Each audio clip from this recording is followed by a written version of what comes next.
glorious chips. Just how do they do it?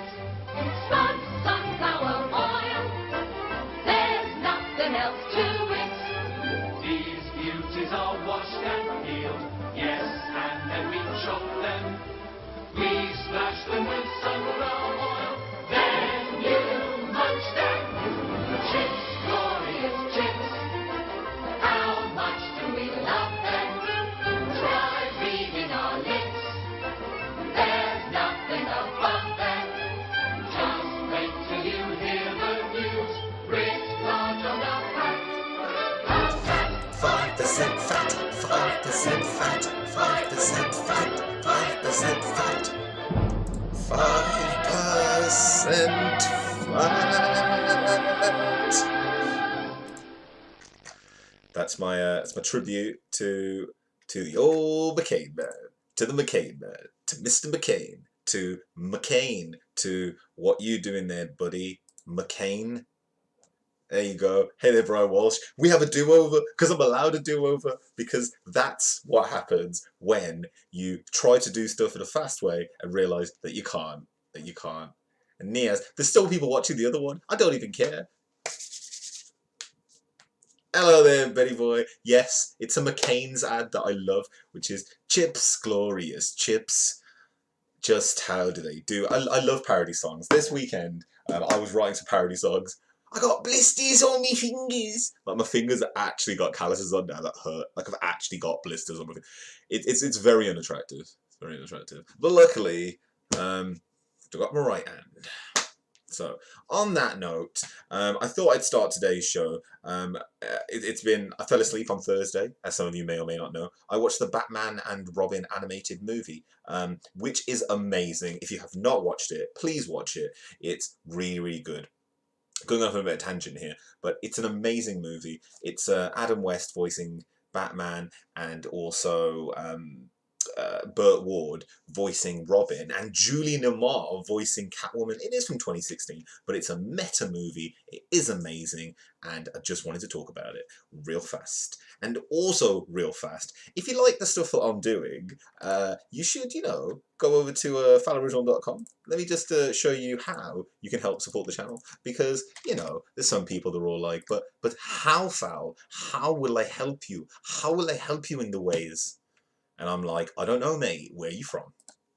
Go to fowloriginal.com, and then when you go to fowloriginal.com, you can go to support the channel, hit support the channel. You can go to become a Patreon, Streamlabs, or the easiest way, as it seems to be, is just go click the donate button.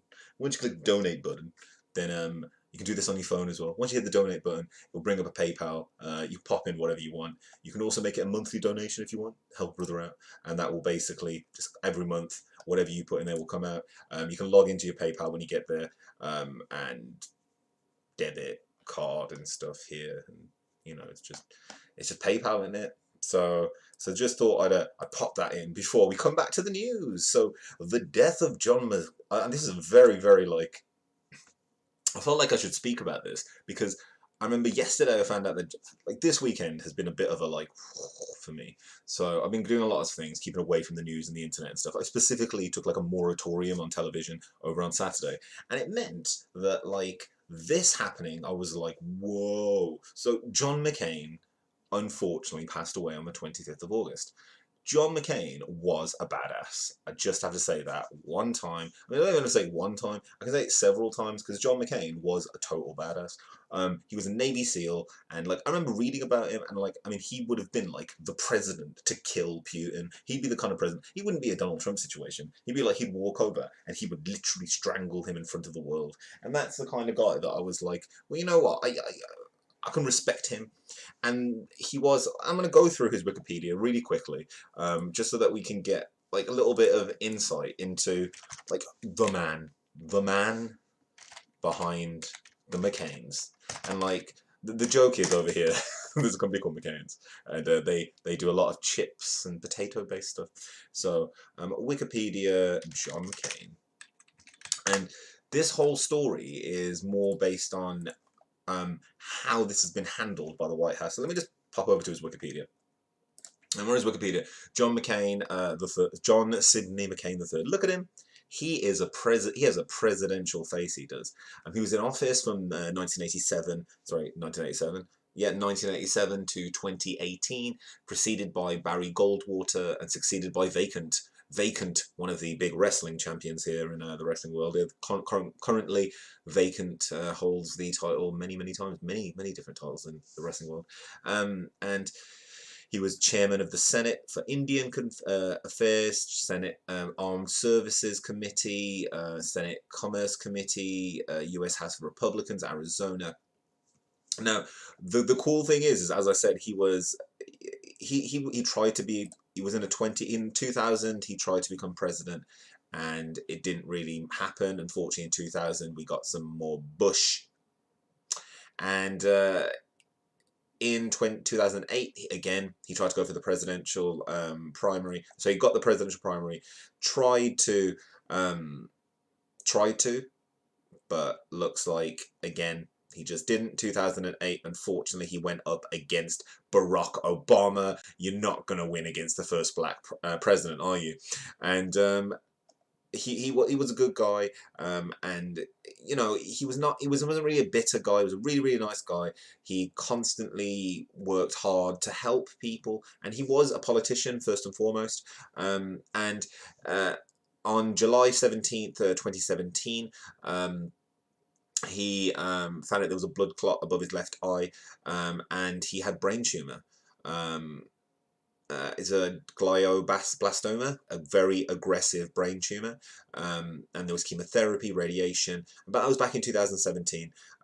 He came back to, you know, badass. That's what I'm saying. He is a badass. He consistently tried. Like, he came back to Senate, and in July 25th, less than 2 weeks after brain surgery, and he cast a deciding vote allowing the Senate to begin consideration of bills to replace Obamacare. It's a bit of a shame that he came back to do that. He voted no on repealing Obamacare, and you know, he came and saved it. He saved Obamacare for people, and his death happened on the 25th of August, in just before his 82nd birthday, and because he was such a serviceman, he will be getting a massive funeral. And on social media, people were, you know, obviously giving tributes: Barack Obama, George Bush, Jimmy Carter, and Joe Biden, Mike Pence, Taiwanese President, Prime Minister Benjamin Netanyahu from Israel. I love to say that name, President Benjamin Netanyahu, Canadian Prime Minister Justin Trudeau, and loads of other people that I don't really want to miss out, but you know, a lot of sympathy and support outpouring. Prior to his death, McCain requested that former presidents George W. Bush and Barack Obama eulogize him at his funeral and asked that President Donald Trump not attend. So Trump reportedly rejected the White House's plans to release a statement praising McCain's life, and he said nothing about McCain in himself in a tweet that extended condolences to McCain's family. In addition, the flag at the White House, which had been lowered to half staff the day of McCain's death, was raised back to full staff the next day. Full mast, half mast. As of 2 days after McCain's death, the White House had not issued a proclamation for flags to be flown at half staff until his internment, contrary to the custom to honour a prominent American official, which is usually included the senator who dies in office. Many governors, both Democratic and Republican, have ordered flags in their states to fly at half staff until interment. Hello there, here there in Periscope land, and your name is one that I can't say on YouTube, so FF, how you doing? It's just crazy. It's absolutely, and the ultimate badassery, what comments do you look at most, YouTube or Periscope? Well, I'm actually using an app. I'm using Restream.io. Quick shout out to them. I'm using Restream.io, so there's it's bringing all the chat into one box for me, and I will figure out how to put that in there at some point. So I'm looking at all of them in one. So luckily I can see them all. When I'm doing this show, the news round, I can see you all. Normally though, I can't if I'm just doing Periscope, especially with these sunglasses on. But yeah, so this is what I wanted to talk about. Now, this has caused major rifts So I'm just going to show you like an article from the BBC News. So and this is from Anthony Zerker, the North American reporter. John McCain, the angry politics of late senator's death on Saturday night. And I just wanted to quickly nip through. So on Saturday night, prominent figures across the political spectrum offered messages honouring the life and legacy of John McCain. They noticed his heroism, his sense of duty and patriotism, his friendships with those of differing viewpoints, and his willingness on occasion to reach across the political aisle to find common cause with ideological rivals. In the hours since, the gloss of unity is being methodically stripped away, exposing the raw flesh of the current American political condition. The drama, as it often has been in the past year and a half, begins at the top. Shortly after McCain's death, Donald Trump sent a short tweet offering his condolences to the late senator's family. He also ordered the flags on the White House flown at half-staff. Critics have said that's not nearly enough. President Trump, tweeted former NBC News anchor and journalistic elder statesman Tom Brokaw, "You are commander-in-chief by law, duty bound to honor Senator McCain. Ignoring his death is a disgrace." While the president has frequently issued proclamations memorializing the lives and achievements of prominent Americans following their passing, no such document has been forthcoming from the White House. In fact, media outlets have reported that Mr. Trump rejected early plans to offer a more comprehensive statement praising the late senator, as if to emphasize the point. And then they speak about the half flags being going back up. And here we go. McCain represented the free trade pro-immigration wing of the Republican Party, or at least what's left of it. Mr. Trump's politics focused on border security, immigration limits, protective tariffs, and willingness to rankle allies to advance his foreign policy goals. Even as far back as 1999, Mr. Trump had publicly questioned McCain's war record. So it's just classic, isn't it? It's just Trump talking about, like, is he really a Muslim? Is he really even born here? Already, Mr. Trump's political opponents are using McCain's death as a means to offer a bleak and some not-so-subtle criticism of what they see as Mr. Trump's character shortcomings compared to McCain. It would be fitting posthumous contribution of John McCain if the celebrations this week of his life inspire others the moral clarity and political courage to say no to Trump and Trumpism, tweeted conservative commentator and frequent Trump critic Bill Kristol, for example. This will likely come to a head on Saturday in the Arizona senator's final parting shot at Mr. Trump, when two former presidents, Barack Obama and George W. Bush, eulogized the late senator while the current occupant of the Oval Office is notably absent. It may prove difficult for the president to hold his tongue as a week of McCain memorials rolls along, but other McCain critics on the left and right are already chiming in. Some liberals have been quick to note that McCain's voting record, aside from his occasional bipartisan efforts, have been reliably conservative. They object to his full-throated support for the Iraq War and repeated call for military solutions to US foreign policy challenges. Now, there's a lot in this article, and I wanted to kind of just read the last bit. On Monday, longtime McCain aide Rick Davis read the senator's final message to the American people. So this is from John McCain.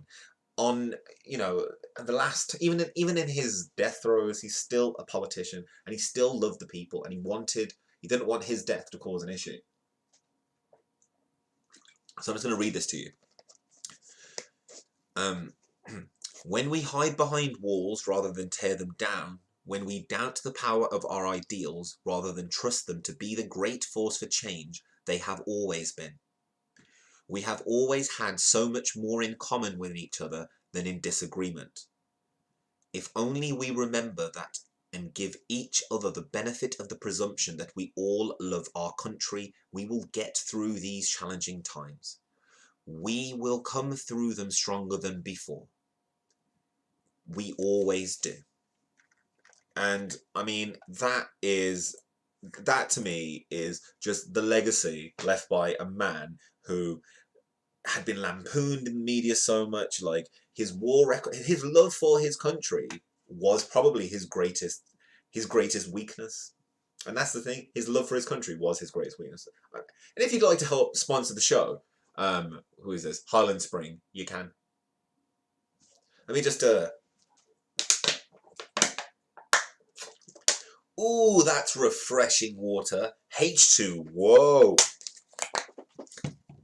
But yeah, I'd like to say, rest in peace, John McCain. And it's a shame that we've lost you.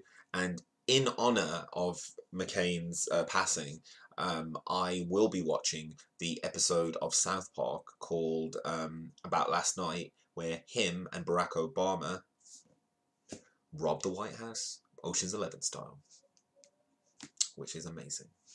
And yeah, so I remember that time. I remember John McCain, like, it wasn't even a dirty campaign. That's the thing. It's like John McCain didn't run a dirty campaign against Barack Obama, and I was very surprised at that. Like, a really good guy.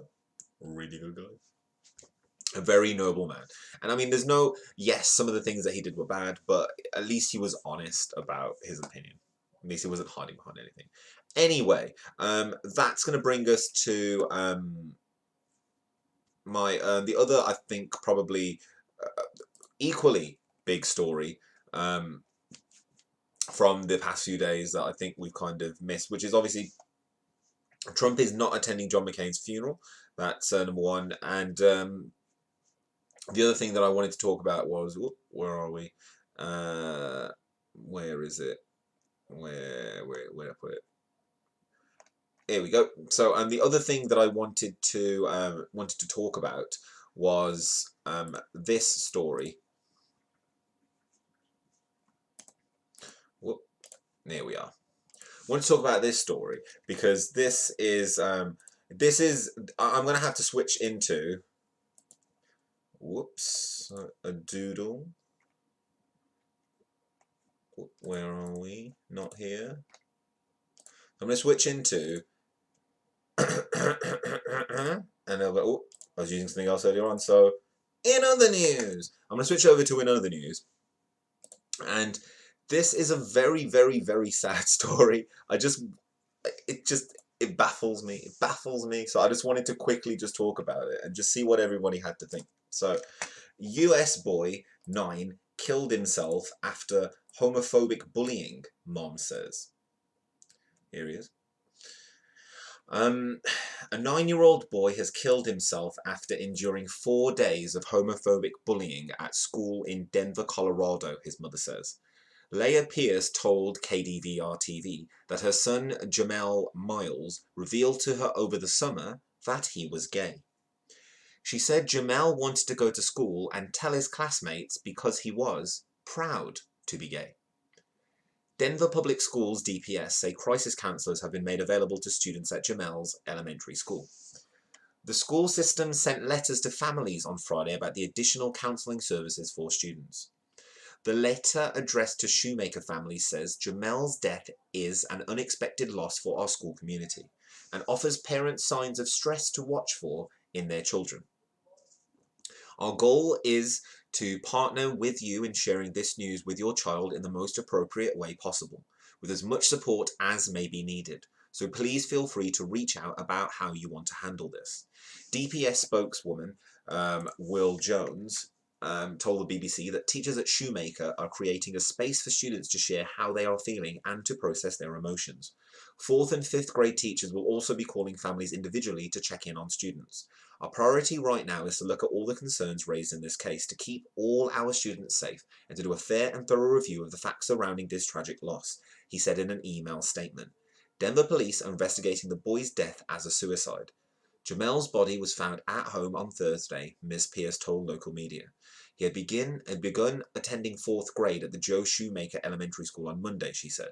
My son told my eldest and my oldest daughter the kids at school told him to kill himself, Ms. Pierce said. I'm just sad he didn't come to me. I'm so upset that he thought that was his option. She said that when he told her he was gay, he looked so scared, but she reassured him she loved him. Ms. Pierce said she hopes her son's death can raise awareness of the effects of bullying. Now, the reason why I wanted to speak about this story first, and then it's going to link into something that I'm going to speak to again, which is I would feel that a lot of you would think is probably the biggest news that's happened this weekend. But the reason why I wanted to speak about that and have that first was that, and I want to say this as old man Fowl, we live in a really weird time right now where it's acceptable to be anyone. It's acceptable to be you. And it's acceptable in some ways to say things that you may not totally understand affect people in a deeper way than potentially they have at any other time in history. Because this is what I'm kind of like, the whole like social justice warrior snowflake thing, yeah, like that is a stereotype. But we're all still people and humans. So when number one, I wanted to break down the story before I go off on a bit of a tangent. Let's break down the story. So the boy was 9 years old. Over the summer previous to him coming back to school, he told his mom, "I'm gay," which again is a very, at 9 years old, 8 years old, then I'm guessing, between 8 and 9, having the realization of your sexuality and having it, being so strong about it to feel like you have to now become that, almost that identity. Like, it's a bit weird. And I don't mean weird in a kind of it's strange and abnormal, that kind of way. I mean, it's strange to feel that, as I said, we're in a kind of time frame, old man Fowl, we're in a time frame where people would feel comfortable at 9 years old to go, you know what, I feel like I am this way and that is me now.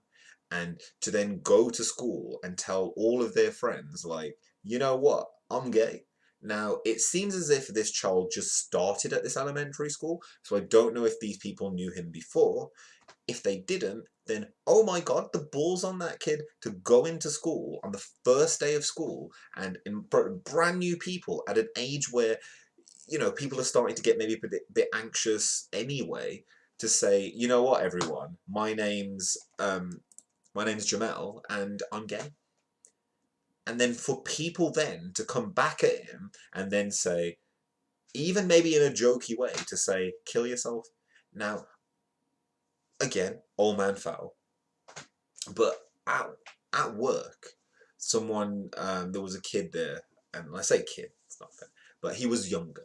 And he said at one point, I feel like I'm going to kill myself. Are you from Brighton? Hello there, brother man, on Twitch. Shout out to my Twitch. I'm not from Brighton, I'm from Berms, and you can also go to fowloriginal.com if you want to help support the channel, and you can do on Streamlabs and stuff as well, it will pop up. Thank you for joining on Twitch. As I said, he said to me at one point, he was like, oh, I feel really sad, I'm going to kill myself. I feel like I want to kill myself. And he said it to me, and I was like, oh my God, that kid's going to want to kill himself. But he was joking. Now, I know that that's edgy humour, but to see it in real life, I didn't really understand how to deal with it. I was a bit like, oh my God, like, kid's really, really sad. That's what I mean. At 9 years old, to go to school and then get basically 4 days, a whole school week of nobody interfering, none of the teachers saying, whoa, we're in a safe space here, you can't tell this kid to kill. And this is what I mean, this is what surprises me about the whole situation, because I thought that, and I don't know because I don't go to school no more, but I thought that in school now, if someone said I'm gay, yeah, they would have had a, and I can't swear because I'm on YouTube as well, they would have had a freaking parade about it or something. It would have been like an agenda in the class meeting, in the morning announcements kind of thing. It would have been like, and just so you all know, Jamel's gay. And I thought because of that, like that everyone would have been very accepting. And it doesn't seem that that happened. It seems as if that kid went into school with a lot of self-confidence and a lot of self-belief and just got knocked down. And even his mom said that, she says he was so scared when he told me he was gay.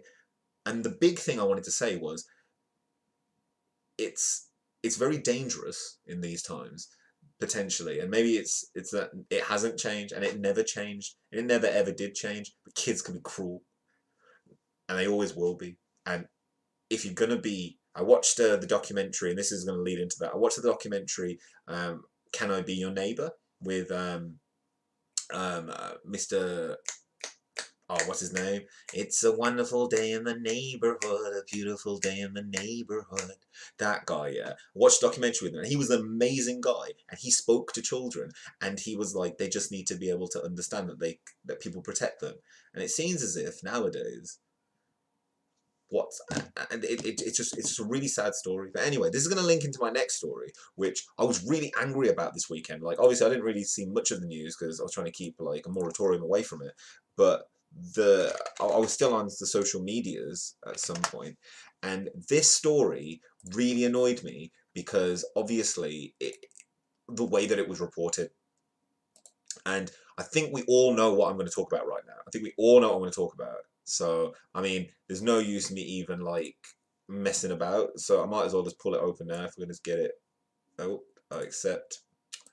Bloody cookies. And I think we all know what the story is. So let's... and it was everywhere yesterday.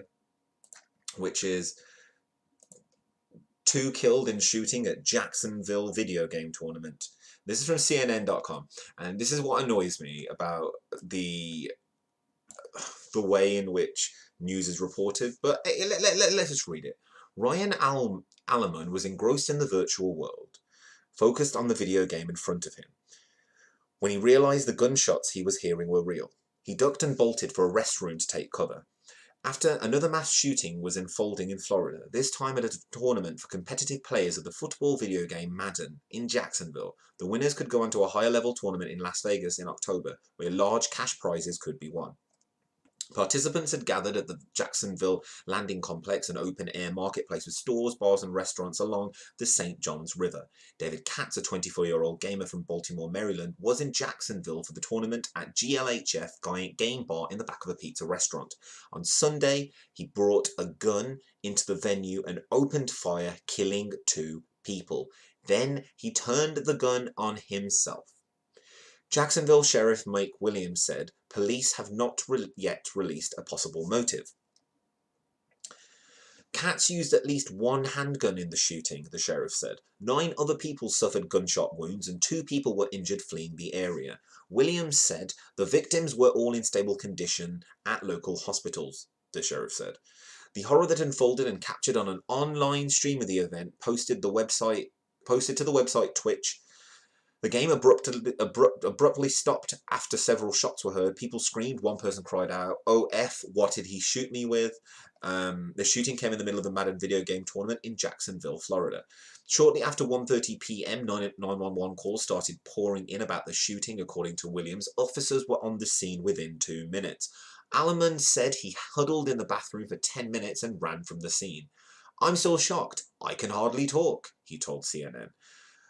Firefighters to the rescue. 7 members of the Jacksonville fire station, known as The Rock, were doing routine training in a parking garage across the street when dozens of people came running out. One person pulled up their shirt, showing where they'd been shot in the chest, Wise said. Second person with gunshot wounds followed shortly behind them. As 4 firefighters administered first aid, 3 others ran toward the landing, Wise said, and flagged down a police officer. They started treating victims and found the 3 dead bodies, including Katz's body.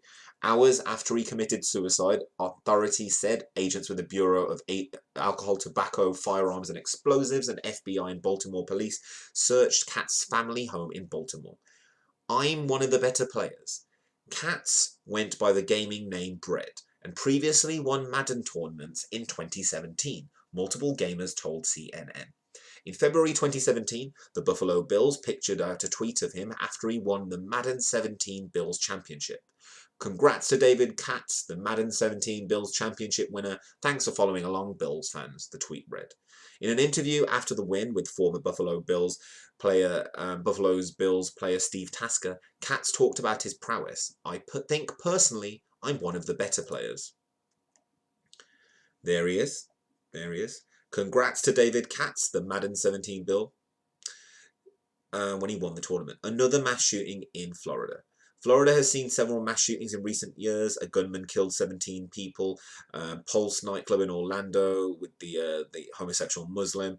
I mean, I say that almost like it's just EA Sports, a video game developer and publisher, condemned the shooting as a senseless act. Violence. Complexity Gaming founder CEO Jason Lake told CNN that shooting may make the growing esports industry reconsider security events. One of the company's gamers, a 19-year-old who goes by Drini, was shot in the thumb but managed to escape and is going to be fine. To have someone walk into an event like this that's all about good sportsmanship and teamwork and just good vibes and do something like this, it's heartbreaking, he said. I think the esports industry as a whole is going to have to take a step back and take a look at further strengthening our security. Now, again, talking about this story, what the bloody hell? What the... So what it seems as if is that this whole story has been framed as violent video, and it's so lucky. How lucky is it that this wasn't a Doom tournament or something? Like, I breathe a sigh of relief that he wasn't playing a violent video game. Thank God it was just Madden, because this would have been the end of esports. This would have been the end of everything. But the fact that what it seems as if was that there was just a guy who, for some unknown reason, we will never probably actually know what the reason was, decided that he wanted to kill himself and get on the news. And this is something that was spoken about by many psychologists, that when you martyr these people and when you give them the column inches and when you put their name out there, the best way to report this, to stop these kind of events happening in future, is just to say it happened and then just leave it. Hello there, Joshua Victor. Right now, Joshua Victor, we are briefly talking about the shooting at Jacksonville. So, I mean, as I said, I don't personally, and it's not even the gun law, Brian, it's not even that, it's just, when will something be brought in where because it's instilled in the DNA of the country. That's the problem. Because it's like coming over to the UK and saying, hey, we're going to ban tea unless you've got a license. There would be an uproar. There'd be an uproar. And I know that it's not the same thing, but sometimes I could murder a cup of tea. And if I had a gun,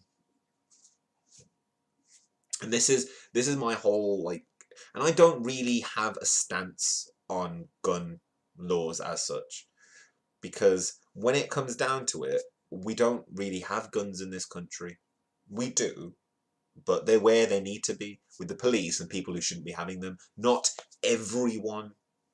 And because it's not everyone, it means that there isn't that kind of fear or danger of feeling like guns are going to be about. Like, as I said, they're around. Of course they exist, but they are in the criminal underbelly where they need to be. You know, luckily, I'm not walking into... You have a question? Go for it, Ben.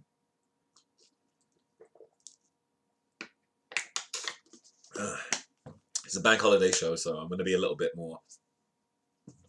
But we are going to be talking about any stories and we have got some more stories obviously coming up. But to me, those two stories are linked together, and the reason why I brought the story about the young man that committed suicide over being called gay was people are very, very, very sensitive these days, and in its most potent form, what this was someone with an itchy trigger finger who popped off. And I know that sounds really, really bad and should pop off, but that's what's happened. That's what happened. A kid who was potentially being 17 years old. It's not like he was a really 17-year-old kid. And that's the difference of this country and many other countries compared to the US. If a kid here gets to the point where they're going to commit suicide over something like that, or they feel like that way, and it sounds really, really bad, they're the only ones that are going to go. They're not going to be able to take out a mass of people before they get caught. The fear that exists within the US school system is due to the fact that anyone could walk in with a gun. That fear doesn't exist in the UK. There is a fear, but the fear in the UK isn't of people being shot, it's of kids being snatched. And isn't it ironic that the Amber Alert exists in the US, but it doesn't exist here? But when you walk into a US school, from what it seems as if, like, in the media portrayed within Hollywood, it's like, oh, you all just walk in. But what it seems to be when it's a real school is that you're walking through metal detectors and security guards. You're not going to school. you go into a prison unless it's private. And even then, the private kids have got the most expensive weapons. But I felt that those two stories were probably linked, so I wanted to just kind of talk about it. It's not the funniest story in the world, but yeah, it's just sad, just really, really, really, really sad, really, really, really, really sad. Anyway, let's break into another in other news. In other news. And this in other news is it's quite a funny story actually, and it's not funny, it's hilarious. And this is topic the Holocaust on BBC News. Dutch Anne and Frank bakery to be renamed after outcry. An Amsterdam bakery called Anne and Frank is changing its name after fierce criticism over the link to Anne Frank, who hid from the Nazis with her Jewish parents in a nearby building. Critics on Twitter said it was tasteless for the owner, named only as Roberto, to link his Dutch business to the world-famous Holocaust victim. Anne Frank, who died in a concentration camp, is a hero for me too, he said. A tweet from Drucker Thuisland, who follows Amsterdam News, said, even if the owners had been called Anne and Frank, it would still be shocking. Bakerij, Anne and Frank. And Dutch there. The Anne Frank house in the same neighbourhood as the new bakery is one of the top sites for tourists to Amsterdam. It documents the suffering of Jews during Nazi Germany's occupation of the Netherlands in World War II. Roberto told Dutch media he would change the name. I'll have a good think about it, he said. It wasn't my intention to offend anyone.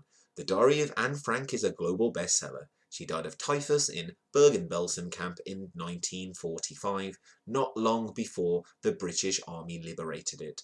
Thousands of emaciated bodies were lying there, many of them Jews who had been force-marched from other Nazi camps. So it's not a funny story in the traditional sense, in the sense of ha ha ha, but also the fact that he thought he could get away with it for that long without anyone saying anything is amazing. Like, in the sense, I've been to Anne Frank's house. It sounds really weird now, doesn't it? I've been to Anne Frank's house. Like, we've all read her diary, we've all been to her house, people have seen her dead body. We know the entire life of Anne Frank, and isn't it amazing that a bakery in Amsterdam will be called Anne Frank's?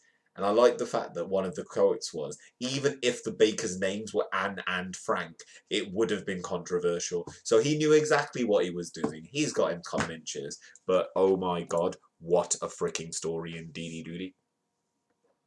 Oh, Benny, but why are you saying them on both? I would have no issue, dude, if you do that whatsoever. No, you did them before. Yeah, you kind of did them before me. I'm just doing these in a live version. As I said, I'm talking about the news on a daily basis. You, Ben. Maybe we'll do a cross show at some point. Maybe we'll do a collab. Who knows? Who knows? Your style is very different to mine, so don't you worry about that, my buddy. Don't you worry about that. Now, anyway, let's go to another story. This story was sent in to me by Brian Walsh. Thank you very much. And where are we? It is it's here somewhere. Let me just find it for you. Oh, and this is another. Oh, not this one. Whoops-a-doodle. Where is it? Come on.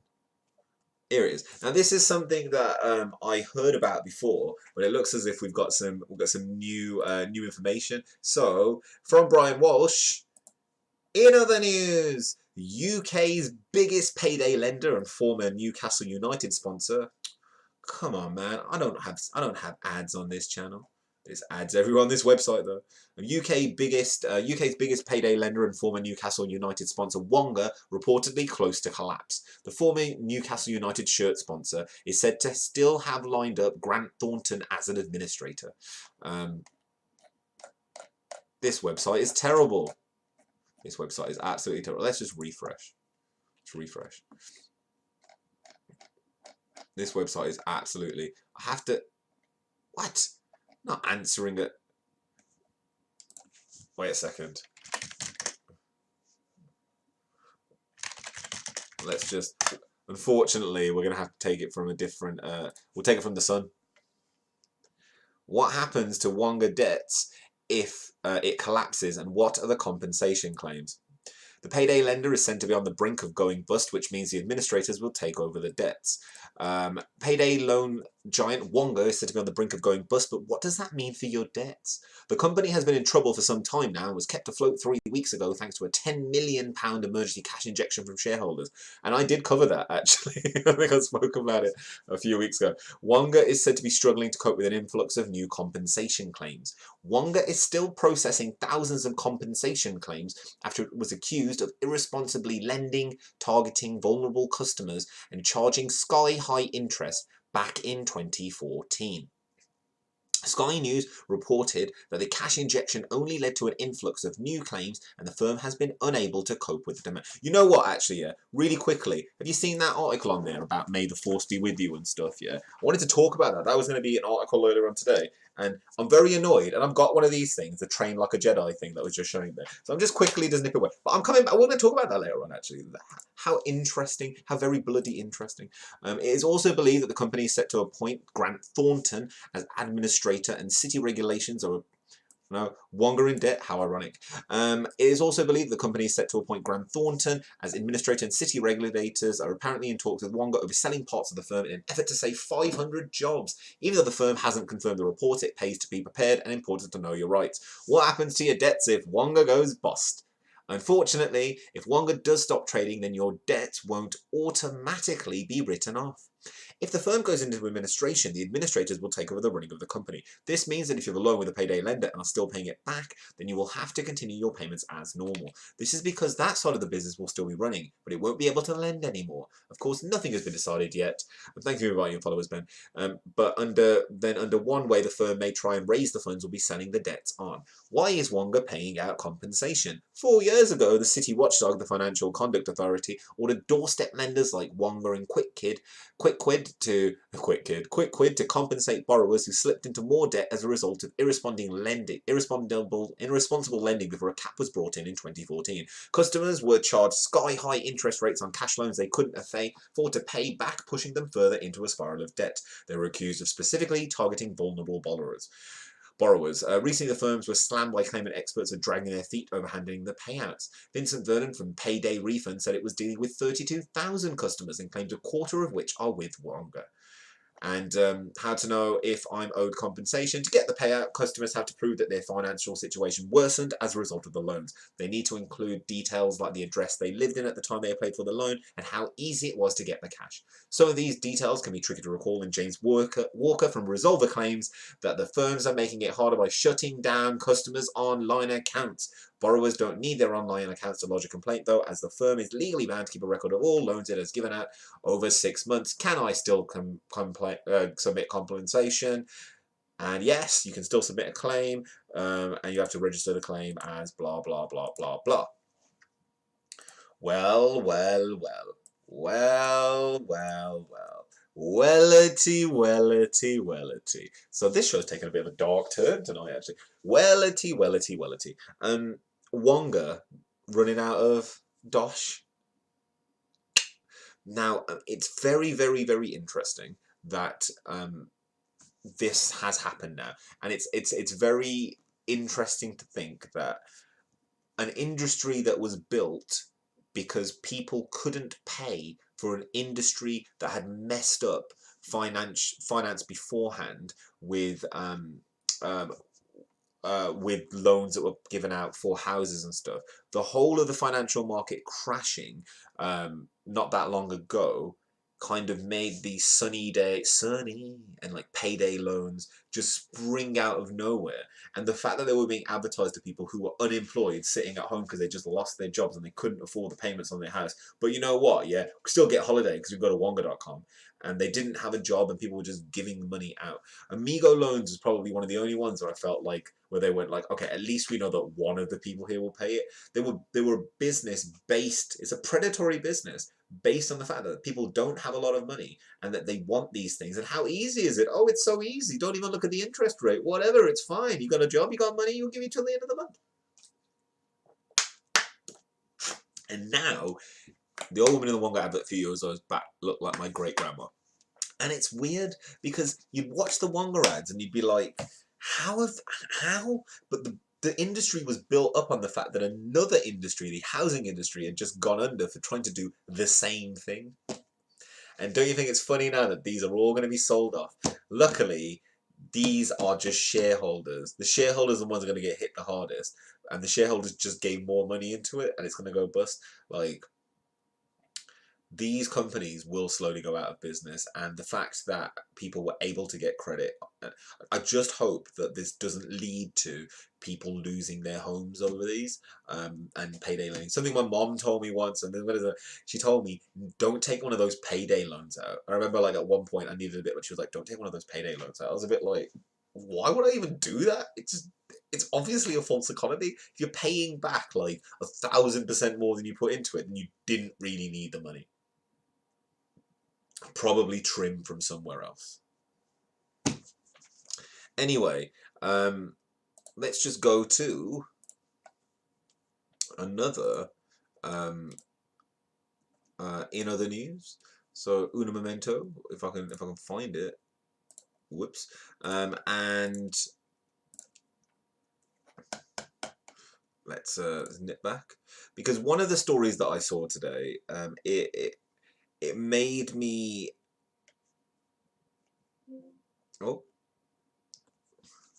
thought that I was talking over there. Good thing it didn't. Where are we? Oh, not this one. Oh, god damn it. Oh, god damn it. Here we are. Oh. And it was a local story, and I'm going to find it now. And this is something that happened, and I wanted to talk about this because it is very local to me. Very local to me. Like, very local to me. Now, exactly. No, the thing is, Ben, yeah, if we just wanted to briefly talk about it, the reason why people take out loans in that situation, especially from payday loans, is that the way that they were advertised was that, do you really, really want to go on holiday this month but you can't afford it? Take out a loan.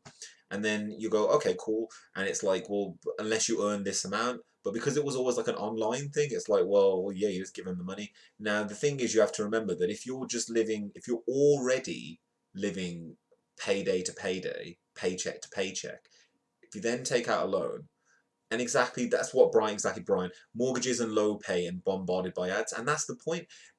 How many times did you see the ad for, I see this ad now for, I think it's for read.co.uk, and it's like, sunny, and I literally automatically think that it's an ad for Sunny Loans. I don't think it's anything else, because it was on again and again and again and again and again. And when people were pulling their money out of advertising, where did you see the advertising go? Sunny Loans. All of those payday lenders are all over the kids' channels, all over like daytime TV. Like, I watched daytime TV the other day to kind of figure out, and I literally saw like all of them, Quick Quid and payday loans and all those kind of, and I remember them when I was a kid. Those are the kind of things that you'd see from like the Carol Vorderman ads and stuff like that. And exactly that Sunny ad all the time, yeah. And then like when I see the ad for read.co.uk and it's someone going over and it's Sunny music, I just think, and I'm like, wow, they're in my brain. Anyway, this isn't in other news. This is very close to home because I work in the Berms, very, very close to Solihull. So, whoosh. In other news, Solihull murders manhunt for suspect Jan Baz Turin. Anyone who sees Jan Baz Turin has been asked not to approach him, but to ring 999 immediately. Police named the man wanted over the double murder of a mother and daughter in Solihull. Jan Baz Turin, 21, is being sought over the stabbings of his ex-partner, Raneem Oidu, 22, and her mother, Koala Salim, 49, West Midlands Police said. Officers from across the force have been following a number of lines of inquiry to trace Turin, but he has not yet been arrested, a spokesman said.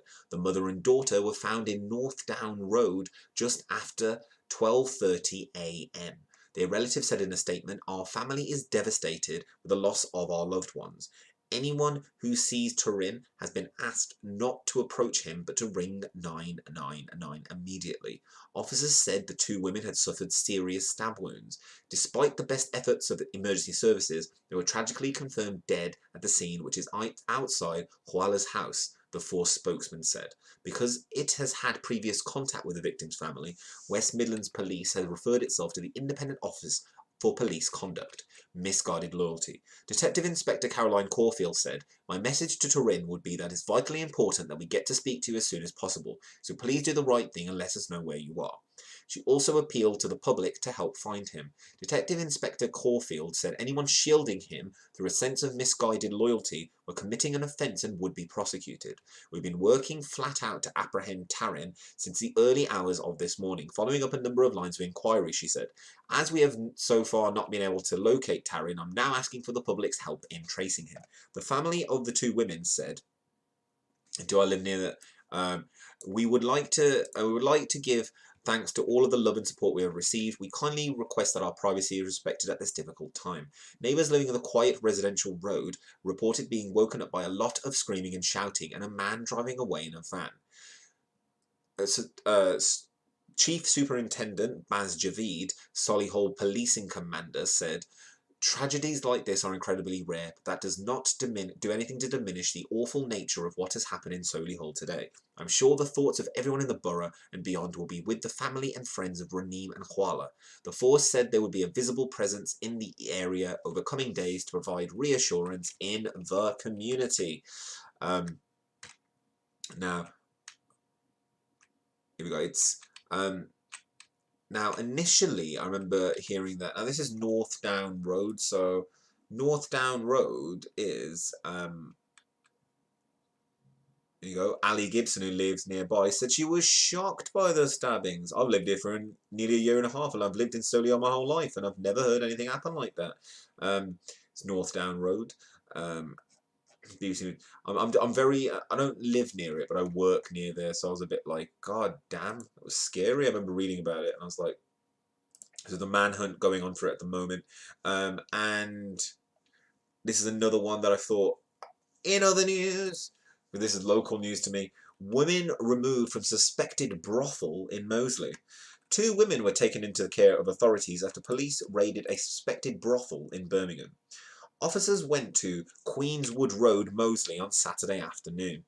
Images tweeted by Spark Brook Police revealed cash and condoms. Officers found money and condoms in the raid. Were discovered. The force said inquiries were ongoing. It said reports of suspected brothels were taken seriously as part of the fight against sex trafficking. At Spark Brook WMP have raided a suspected brothel in Moseley today. Two females have been safeguarded at WM Police. Take all reports of brothels operating in our communities seriously, as often you find organised sex trafficking behind them. Modern day slavery. And the last story I wanted to do in other news was Trump announces incredible trade deal with Mexico. Trump speaks with the Mexican leader on the phone through a translator. And I wanted everyone to hear this because it is amazing. It is absolutely amazing. And I can't believe it. It's amazing. Like, don't you think this is, it's always a laugh with Mr. Trumpsky. And this one especially is one of me funnies. So, without further ado, take it away, Trumpy boy.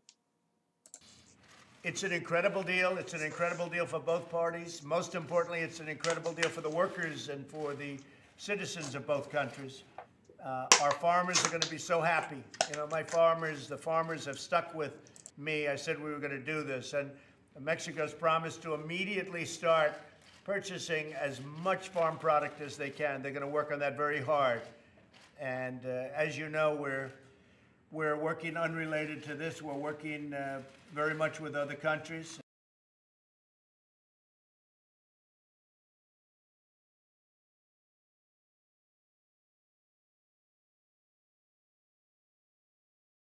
You can't hear me there, you can't hear me there. It's going to really stop you there really briefly, Mr. President, Mr. Trump, Mr. Trump, Mr. Trump. I'm just gonna quickly briefly stop you there. You work with other countries? You you work with other countries. No, I'm gonna let you finish. I'm gonna let you finish. I'm gonna let you finish. I'm gonna let you finish. China is one. They want to talk, and it's just not right time to talk right.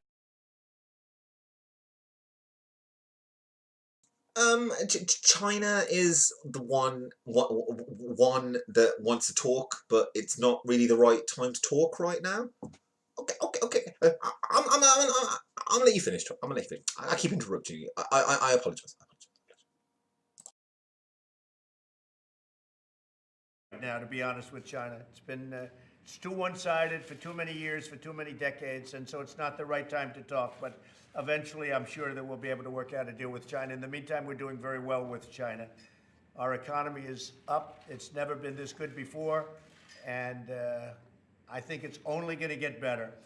But, Mr. President, you've been my friend, and you have been somebody that's been very special in a lot of ways. We talk a lot. We talked a lot about this deal, and I'd like to congratulate you and the Mexican people. Muchas gracias, presidente. Yo Thank you very much, Mr. President. estoy reconocido, sobre todo por el punto al que estamos llegando ya de entendimiento.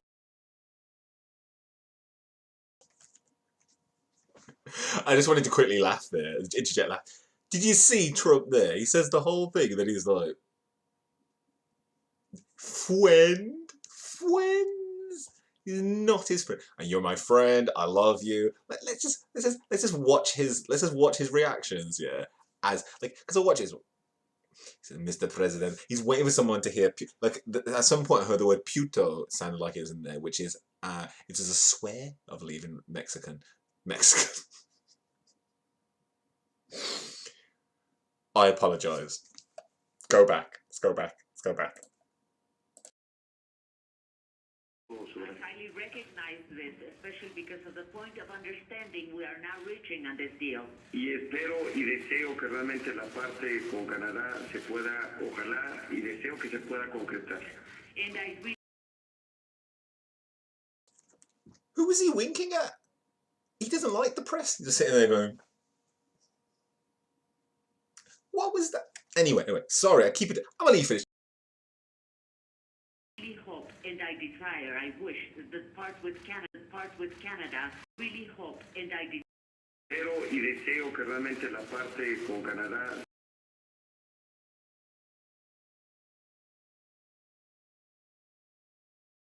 Look at that little cheeky. Oh, go back here. Look. Now reaching on this deal. Y espero y deseo que realmente la parte con Canadá se pueda.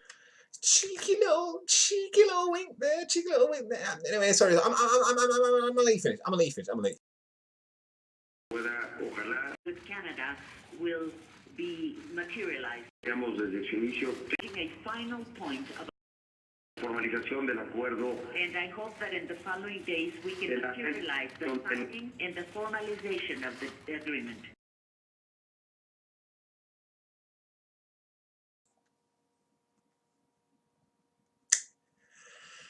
It literally, Brian, you're right. That they fell for it. It literally is. It's sitting there going like.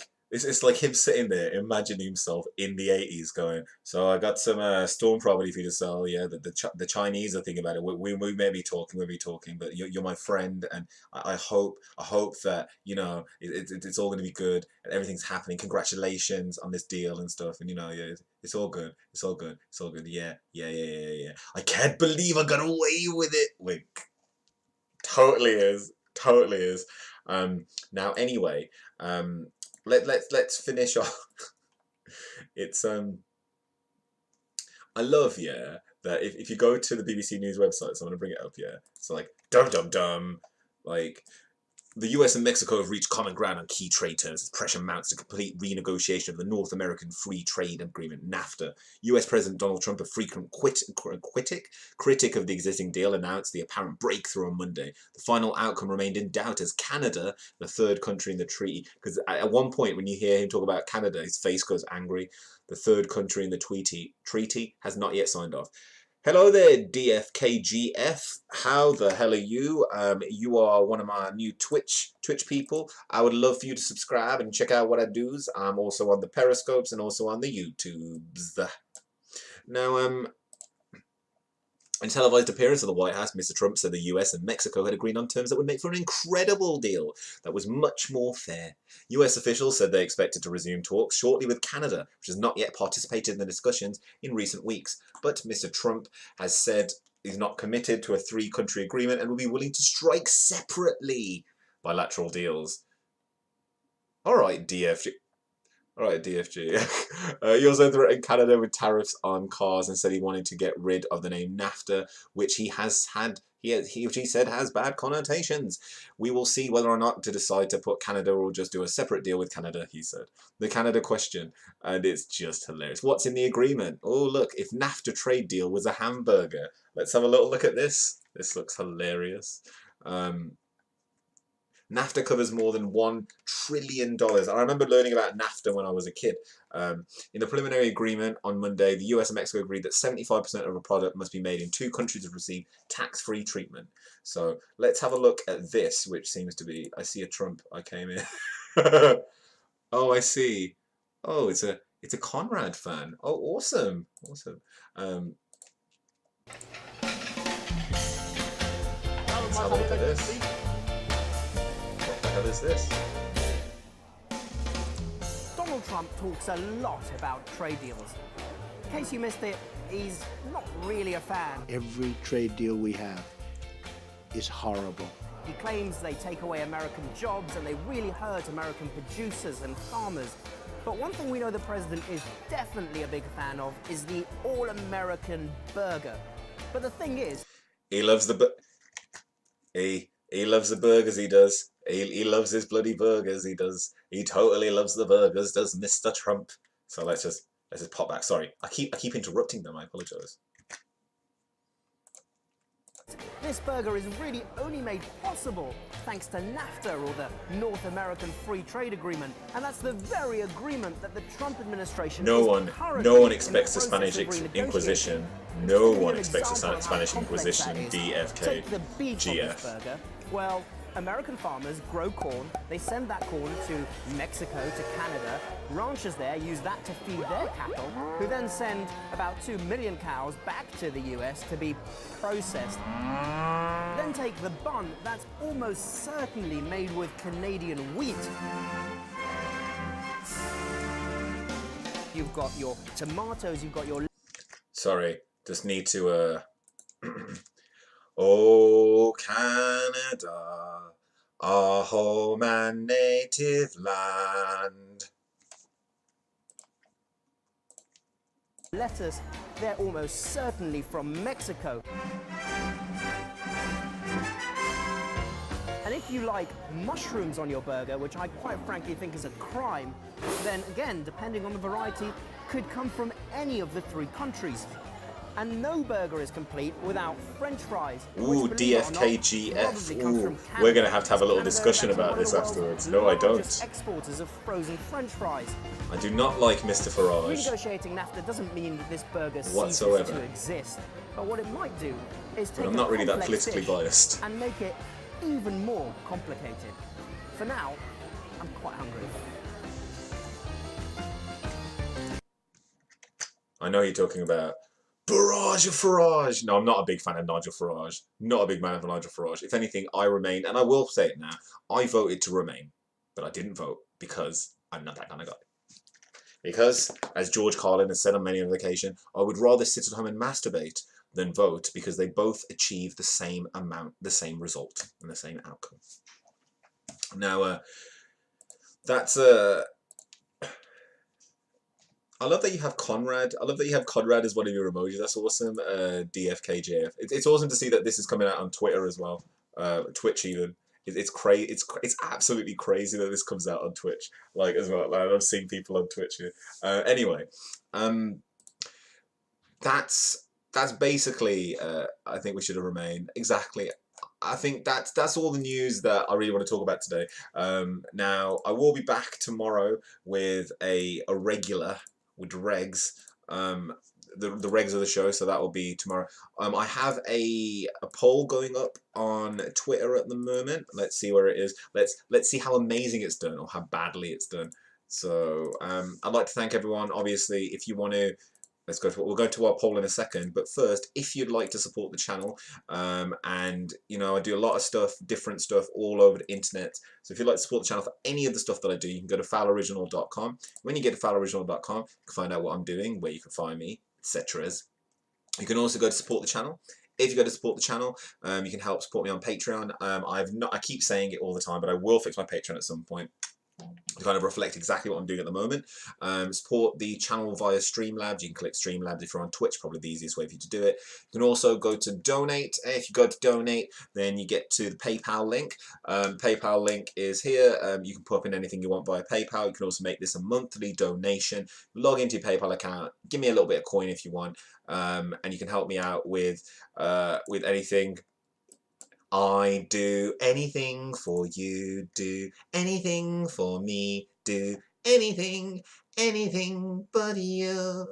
Now the emote is Conrad the mortgage guy. I'm sure it is Conrad the mortgage guy from the wrestling guy, and you can subscribe to the name. Bentis is already taken on Twitch. You can subscribe to Fowl Original for all your news needs now. Yeah, you can subscribe. How long you been here? I've been here on Twitch not that long actually. I've had an account for some time, but I'm on Periscopes on the but on the Twitter. If you subscribe to my Twitter, which I'm going to show you now today, I mean I've been here for nearly an hour almost. It seems an hour. It's an hour-long show tonight because I haven't been on here for some time.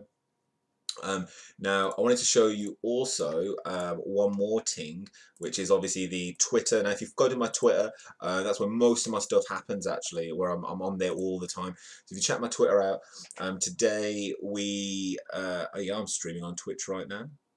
Oh look, Inception, and that was when I messed it up earlier on. I actually got more viewers on the mess up than I did. Here we go. We've had 7 votes. So this is the tweet that I'm talking about. So I've got an unlimited pass, and I've been making Tuesday my cinema day. So to make sure I use my cinema pass, I don't know what I want to see. So right now it seems as if the spy who dumped me is winning. So it's either the spy who dumped me or Black KK Klansman. I really, really want to see Black KK Klansman, but I put the spy who dumped me in there almost as a goof, and it looks like it's winning with 80%. So the results from that are going to come out in how long? I mean, in 14 hours. So I finished work at like 5 o'clock. So actually, no, I finished work earlier than that. So this poll will end, and then I'm going to go and watch the film that this is. This film is going to probably end up being the spy who say the spy who shagged me. It's not the spy who shagged me. It's the spy who dumped me with the beautiful, beautiful Monica Clunas. So that I mean, oh well, you're lucky you're leaving before I can rant. I haven't been going for almost 2 years, haven't I? DHFKGF. Feel free to add me on Twitter and we can chat via there. You can totally rant whenever you want. Unfortunately not today because I've been here since 10:30. Oh, actually, yeah, you'll vote soon. Please vote. Been here since 10:30 tonight, so we've been an hour and 10 minutes almost. A little bit of a longer show because I've been away for the last week. I wanted to get a lot in. So on that note, today's story, which was where are we? Today's story, which was really, and I'm gonna pop them up, which is the death of John McCain causes political. Where is he? The death of John. Where is he? Why have I got all these other pictures? I've got pictures of not John McCain. But let's take this off. And oh no, my words are going wrong. So the death of John McCain causes rifts in the US political landscape. That's our major story for tonight, really. Now I'm gonna. Please vote. No, you. At least you admit you didn't vote. Exactly. Oh no. Exactly. I didn't vote, dude. I didn't vote. Yeah, or lady. I made an assumption there. I didn't vote. I don't care. That's life, mate. That's life, innit? You don't vote, and then you can't have an opinion realistically. But that's stupid. That's a fallacy. You can have an opinion at how stupid the people that did go out to vote actually were, and then think next time I actually want to vote because maybe it would help. But the funniest thing is, my vote wouldn't have made a difference. There were a lot of people who spoke about what should have happened and they didn't vote, and that was probably the biggest crime. Now, but please vote on my Twitter thing because I won't vote in the elections, but I'll happily vote for stuff like that. So, and we're going to leave this week with, as we do every week, with something that is, you know, a little bit different. So I wanted to end with this. And someone told me about this today. They reminded me, and I totally forgotten. So as our last part of the show, we're gonna have here we go. I loved this show when I was a kid, and we always end on a show. So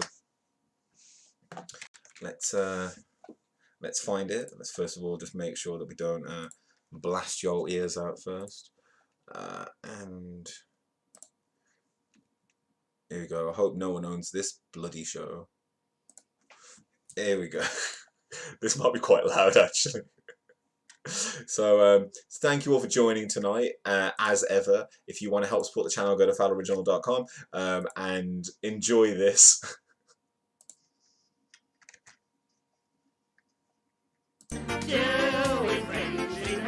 It's very, very loud. So I'll bring it down a little bit. Now, I loved Wizardora when I was a child, and you should all love Wizardora as well. She was like a hot witch. Like, I didn't understand what she was, but look at her. She's kooky. She's nice. I like her. I thought she was quite cute when I was a kid. And she was even older than me. But anyway, you know, when people like, so I thought, well, so they did. It's fine. On that note, this has been a Fowl Original. Thanks for watching, and shall we just watch a little bit more of this episode, because it's the magic parcel. Wizardora. I love this show. Look, Hello, look at Tatty Wizardora. Bogle. Tatty Lovely Bogle. flowers, eh? Very nice. Here. Oh, thank you. I felt like I was Tatty Bogle when I was a kid. Oh, hello there. Nice to see you. Do you like my flowers? Now, if I was a proper wizard instead of being a trainee wizard, I could magic a spell to make the flowers pick themselves. She could have magicked a spell, yeah. But the other thing is, I remember there were 2 Wizadoras. This is the first Wizardora, so we're going to talk about Wizardora at some point. And on that note, if you want to send me, yeah, any kid shows that you remember from when you were a kid, I wanted to talk about them at some point. So on that note, this has been a Fowl Original. Thanks for watching. See you next time. Join for tomorrow's news round. You can send me questions over on Twitter or to fowloriginal@gmail.com. Bye!